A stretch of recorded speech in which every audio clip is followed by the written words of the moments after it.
से बाबद रे गतकाली भी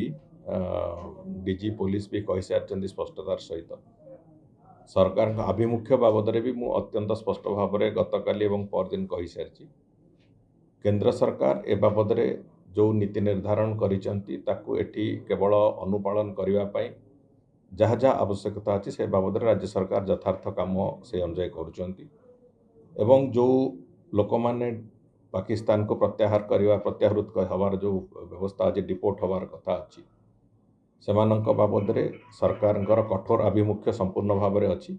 एवं से बाबद रे जहाँ जहाँ पदक्षेप निया कथा निया जाउची एवं जो माने रही जाइछंती भी आज तारीख रे से माने समस्ते जमती डिपोर्ट हेबे से अनुजाई तार प्रक्रिया जारी अच्छी एवं जो भली भाव में केंद्र सरकार को निर्देश आसीबो से अनुजाई राज्य सरकार अकॉर्डिंगली एक्ट करेंगे एक कथार कौन असुविधा ना। बांग्लादेशी जो माने अनुप्रवेशकारी अच्छा विशेष करके से निश्चित भाव में चिन्हट करा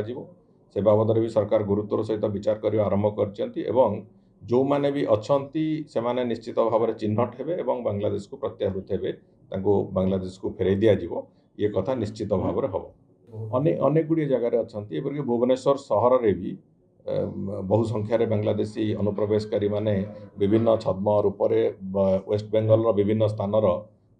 आधार कार्ड इत्यादि तैयारी करी